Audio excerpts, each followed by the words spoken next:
Hey guys, JSR Music here, welcome back to another video. Today is an album review for Five Finger Death Punch's brand new album, Fate, or F8, however you want to pronounce it. I'm gonna get this disclaimer out of the way right now. Everything I have said in this, I'm going to say in this video is completely my opinion. And if you don't like hearing your band being criticized for multiple reasons, this video might not be for you if you are a big fan of Five Finger Death Punch. Today is February 28th, the release date of Fate, or F8, from Five Finger Death Punch. And, when they announced this album, when they released their first single, Inside Out, a few months back, I was actually kind of excited for it. I really enjoyed Inside Out, and I was like, hey, with Charlie Engine being their new drummer, I was hoping we'd maybe hear some new complex stuff from them. But, alas, that is not the case with this album. I have my notes with me again. If you see me looking down at this piece of paper, that's why, because I want to stay on course with this, because I have a lot to say, especially nearing the end of this review, and I don't want to go on tangents. So, overview, this album, again, pay attention to the disclaimer I just said before, because the review is about to start now. Overview. The album is unfortunately filled with cringe lyrics, the overused rhyme schemes they've used hundreds of times before, and need I not mention reused riffs that are slightly modified and are direct ripoffs of older songs, like I'll go into on a couple tracks later on. We started with the album with the title track or intro track, or F8, or of Fate. It's a purely beautiful intro, lots of strings, some nice snare work from Charlie on there. It's honestly just a shame that they wasted it on this album. It was a really good intro, but it sucks that they used it for this album. It seemed just kind of like a waste. After that, we go into the first single they released, Inside Out. Honestly, it's pretty much an instant classic from the band. And it's also my honorable mention off the album. I still listen to it occasionally here and there. Still very enjoyable. Still some nice work from Charlie on the drums. And it's a nice tasty riff we have. And it's fairly enjoyable. After that, we go into Full Circle, the second single they released. This song would be good if it wasn't so damn repetitive. The other fact that the song doesn't do anything special. It starts and it stays that same pace the entire fucking time. Yeah, it's catchy, but that's all it really got going for it, and it's not enough to carry it to make it enjoyable and make it a favorite of mine. So that's Full Circle. Living the Dream. Remember when I said this album was full of cringe lyrics and overused rhyme schemes? Yeah, this is one of those songs. Hey there, Captain America, are you off to fight the bad guys? Hey, Mr. Universe, can you lift us up above this? You know, and I'm just Iron Man. I'm a ghost within the shell. And the effect they used when he said Iron Man, dear fuck. Okay, yeah, no. As soon as he had said that, it was a no-go for me. Yeah, this is also the third single they released. It was like last week they released it. Yeah, I'm not a fan of this track really much ever.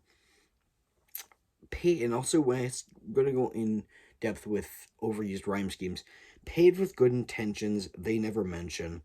Real and in between, just a part of the machine. Paid with blood and sorrow, no thought about tomorrow. They've used every single one of these before. And it's getting old really fast. And I'm getting sick of it. Alrighty, that was Living the Dream. On to the next track of A Little Bit Off. This song, no fucking joke, sounds like a Theory of the Dead Man song from Say Nothing. And you all know how I feel about that album. Not good. At all. It also features a lot of way too much of hey, Hey, hey, like the Pride. But seeing as the Pride is actually a good track, this is not. Just no, it does not work for this song whatsoever. Oh God, I no, I can't do that. This song just really just does not work for me. It's disappointing because the acoustic guitar in the beginning really sounded good, but then it really just fell apart throughout the rest of it. After that, we are left to Bottom of the Top. The song starts off really, really good. A nice thrashy riff, sound like their older records like Way of the Fist and War is the Answer. Then the horrid lyrics kick in. The song was such a miss, and again, way too repetitive. I will say this song, one good thing about it, the nice little clean guitar break it has in there about right before the mini breakdown is really, really good. I really enjoy that part of the song. But unfortunately, it's not enough to save it, and it's not good. I wish the song was more like that, less those bad lyrics, and it just not good. So far, this album is a pretty big miss for me, and I'm really disappointed. Next track is To Be Alone, and finally we're met with a track I actually really, really like. And the reason being is it takes me back to American Capitalist. American Capitalist, that's a good thing. I still absolutely love that album to this day, and it just the lyrics are really, really good. The instruments are really, really good, and it still sounds fairly good and fairly new, if that makes any sense. It took me back to that because it works really, really well for this whole track, and it makes me happy. So this is one of my favorites off the album. After that, we are left to Mother May I or TikTok. I just can't get behind this track. I really can't. It sounds like they're trying too hard to be overly heavy. Granted, I will give the song this. The deeper level that Ivan's getting in the guttural growls in the song is very impressive. I will give it that. Again, unfortunately, not enough to carry the song to make it redeemable. And it's really disappointing. After that, we are left with Darkness Settles In. After that, and holy shit, this song. I absolutely adore this track.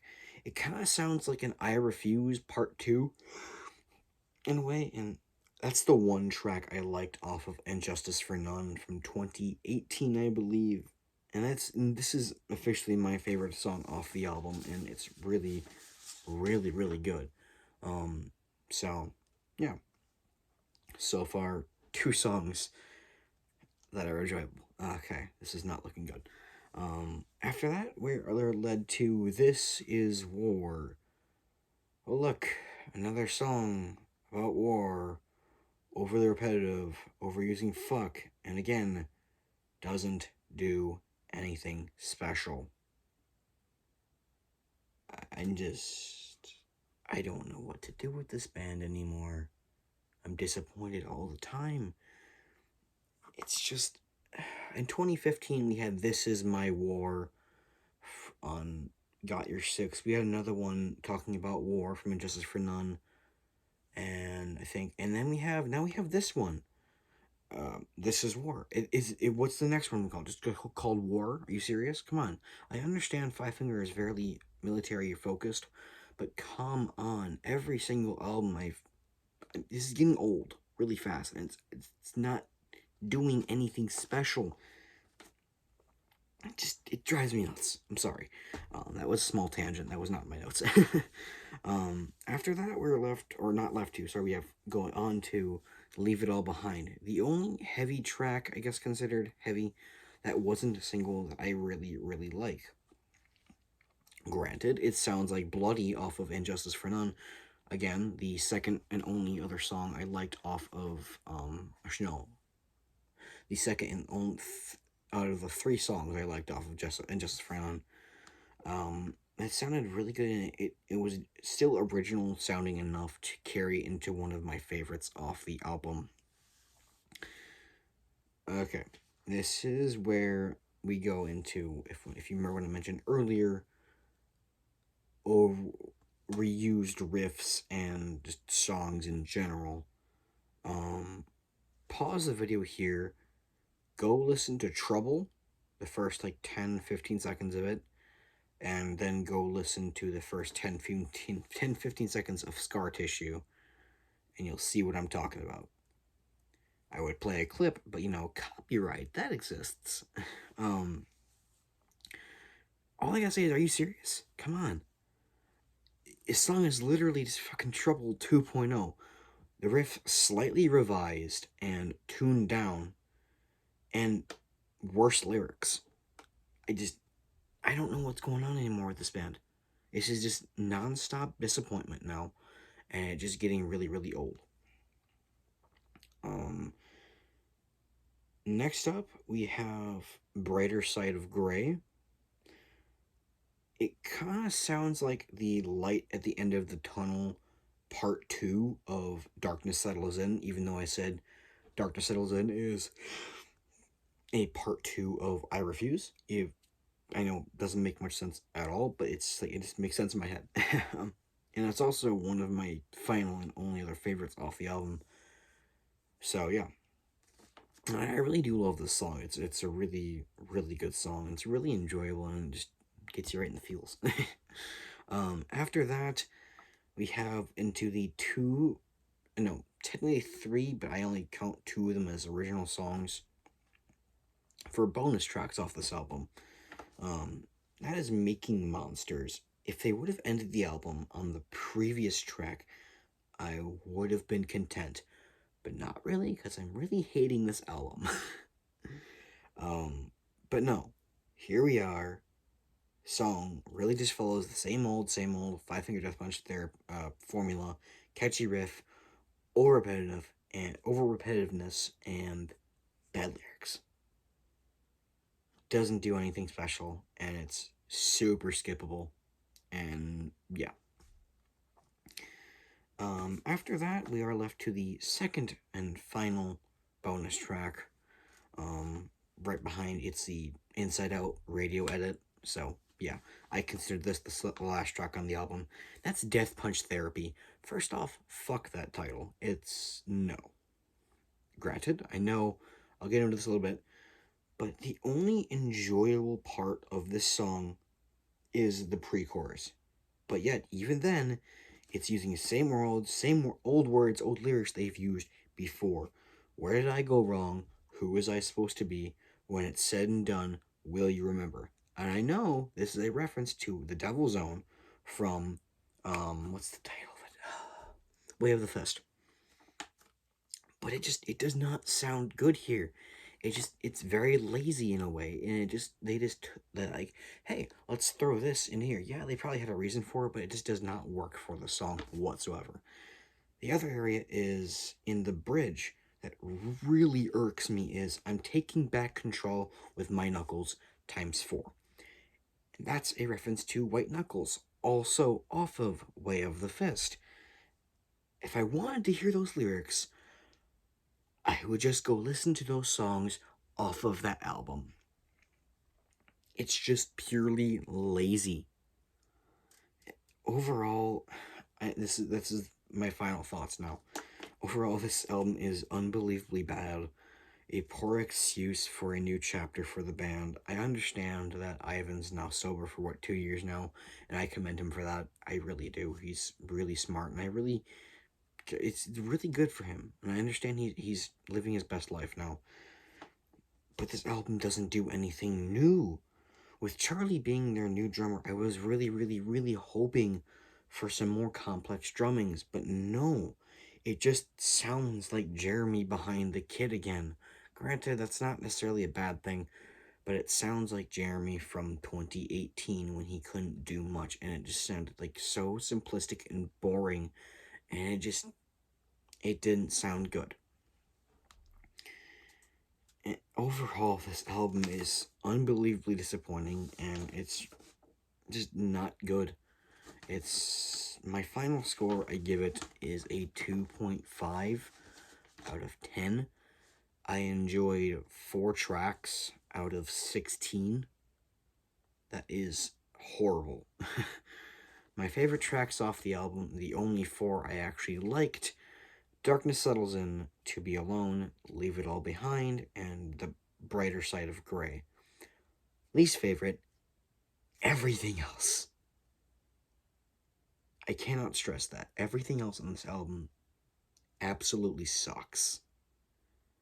And it's disappointing as fuck. And finally, my honorable mention, Inside Out. And that's it. That is my review for F8 or Fate from Five Finger Death Punch. A very disappointing and laughable attempt for a new chapter for this band. I really hope I'm pretty much giving up on this band. I really hope they find something redeemable in the next 2 years when they release another album, because they follow that 2 to 3 year cycle every time. But yes, well, that is really all I gotta say about this album. It's very disappointing. It sucks, and I can't say anything good about it. So, as always, guys, this is entirely my opinion. Oh, there goes my notes. It's fine. Entirely my opinion. If you want to share your thoughts down below, please do, but keep it civil. I know there are some big Five Finger Death Punch fans out there that aren't going to like this, so keep it civil, please. And yeah, keep rocking, guys.